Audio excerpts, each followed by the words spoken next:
Welcome, boys. No pre-recordings. This is the first run. Just some thoughts I want to get out there. Uh, this is going to be the week one weekly roundup of the Sundays for the league fantasy league ran by Austin Avalar, the one and only.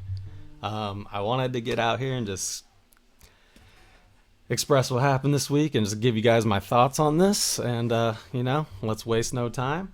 And actually, let's waste some time. Uh, my decals are shit right now because I just kind of had a quick idea of doing this just because how crazy this week was in scoring.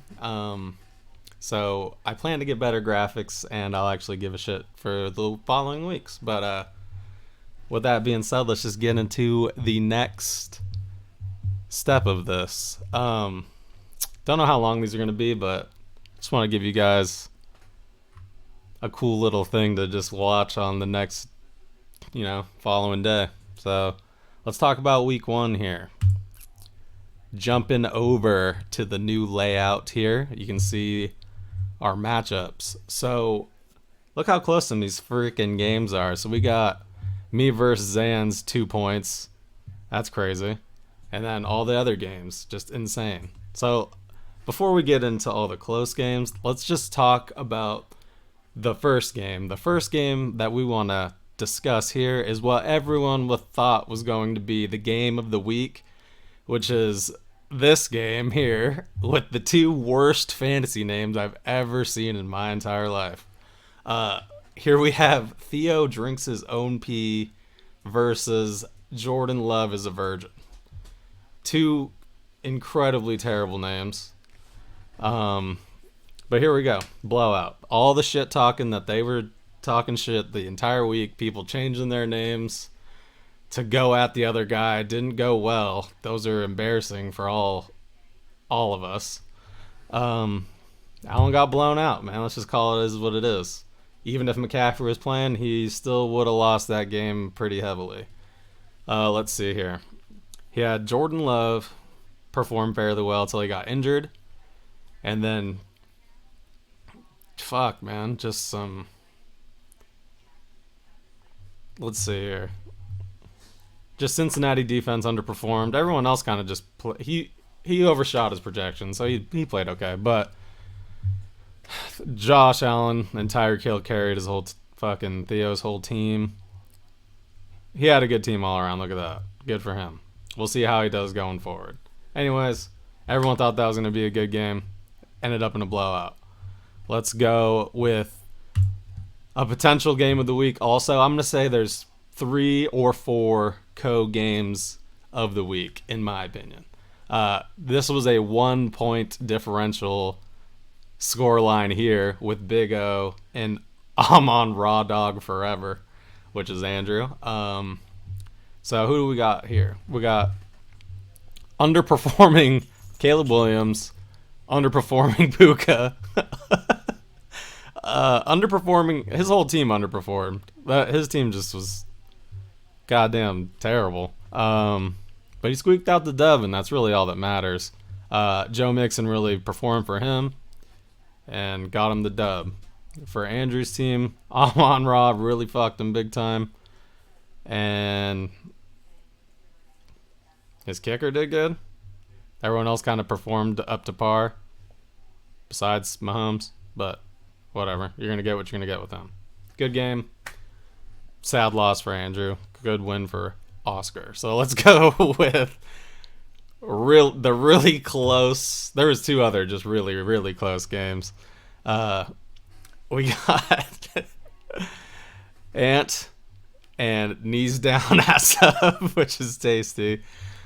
With only a, let's see here, 0.56 point differential in scoring. I'm recording this all before stat corrections and stuff. I'm assuming these are all going to stay. I mean, what's really going to change with these games? But good showing between them. Really, it was a real nail biter. Came down to the end. Man, I was glued to my Yahoo Sports app. I tell you what. All teams kind of just performed to their projections, really. I mean, no one did anything crazy. Let's see here. Little underperformance here with Laporta, but everyone else, you know, you're gonna get those games where some people don't show up. Michael Pittman, but everyone else kind of performed to what they're gonna be, and it was really shitty.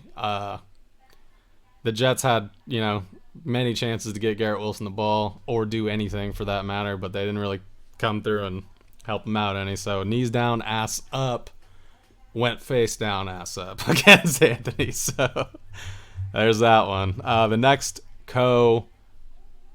game of the week, which was a real fucking nail biter, which seemed closer stat line than that, would be Christian Sus Dolphin, the Benz, versus Antonio Mutts Pound Town. They pretty much shot the projections. Nothing too crazy to look at here. Shout out Mike Evans. Played really good. 2 tutties. Kamara, a little overperformance there. Aaron Jones really played good for Christian. Cooper Kupp showed up. But it all came down to Monday night for 2 to 3 of these games. Actually, 3 of these games, it came down to Monday night. And just really close goddamn games, I tell you what. But god damn it, dude, I was glued to my fucking Yahoo Sports app just to see who's gonna come through, make a play, make a difference, and win some football games. Unfortunately for Christian, his team did not show up, or they showed up, but George Kittle didn't help him any, and he lost a nail biter to Anthony Mutts Pound Town. Kamish and Adam kind of took him out. Wasn't too crazy. Nobody was going to call that game of the week. We all thought, based on projections, it was going to be a close game. Ended up not being such a close game. With Diggs, Achane, which he took in the first round, which was insane, but it won him the week, and it might continue to win him weeks. We will see going forward. And Saquon couldn't get it done for him. No one else helped him out. Kenneth Walker did as much as he could possibly do, but his team just underperformed a little too much and just couldn't get the job done. So the commish going 0-1 into week 2. Hopefully we can see a bounce back with him and see where Adams next week goes for him, and if he can just keep rolling. And then we had me, Howdy Neighbors, versus To Infinity and Bijan Zans.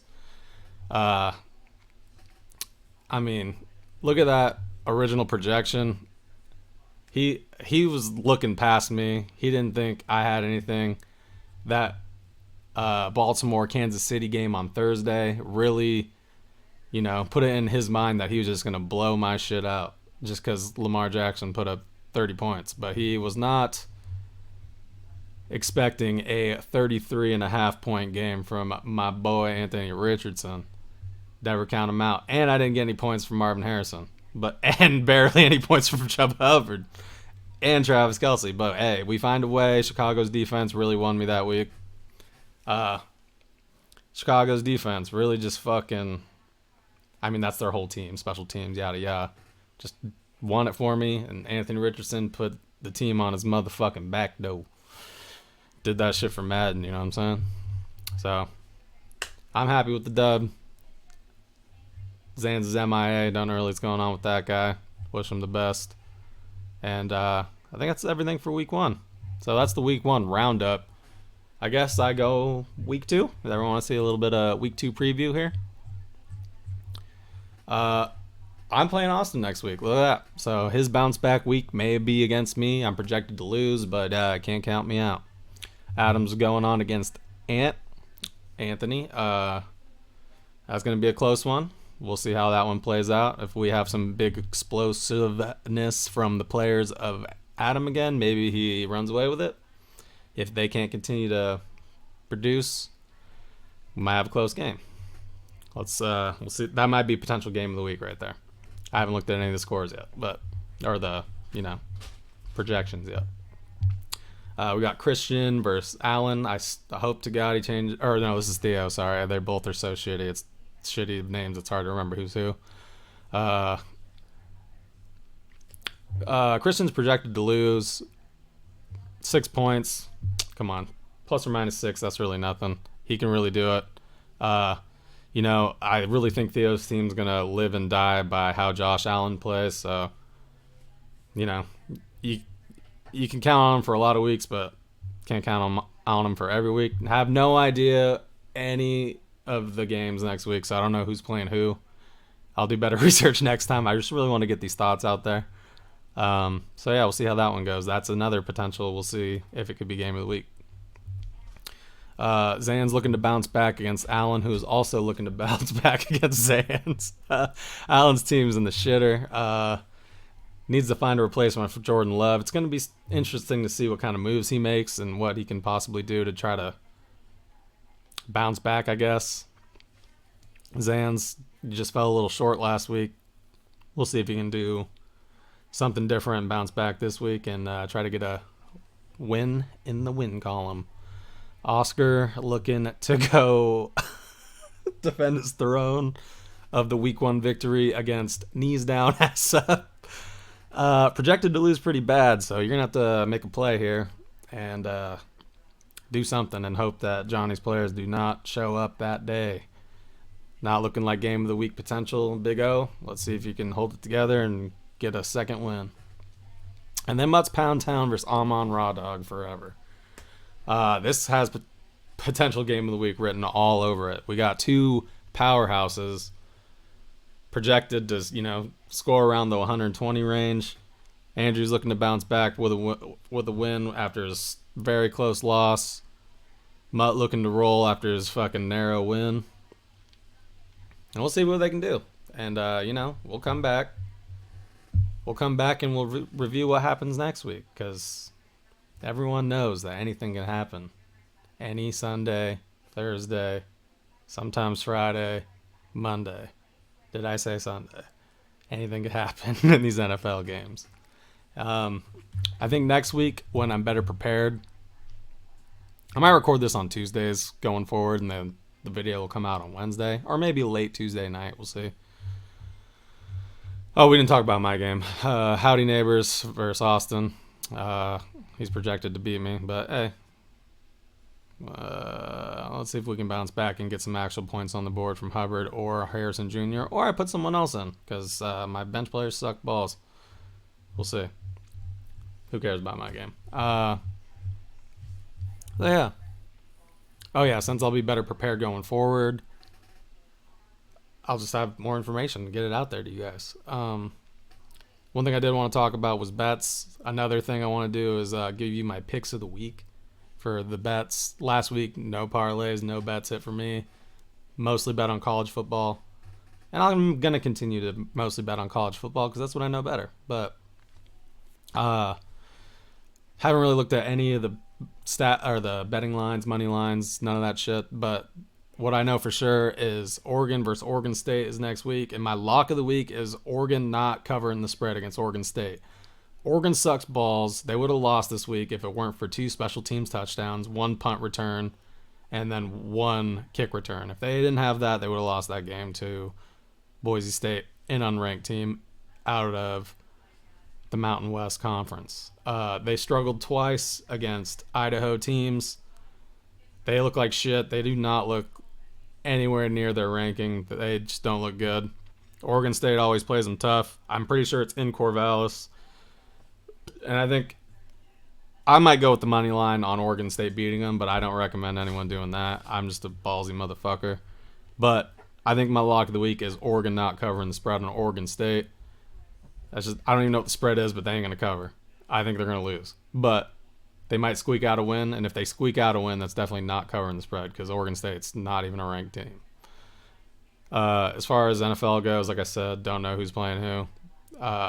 Going forward, though, I'll have my locks of the week and my parlays. And, yeah, that's really all I got. I don't really want to make this too long. I don't want to be yapping. So, shout out to all the winners from this week. Good luck to all the people that didn't get a win. Hopefully you can make something different happen this week besides Austin. Yeah. It was a fun week. That was pretty dramatic ending here on a Monday. So, shout out to everybody. Good luck going on. And love y'all. Peace.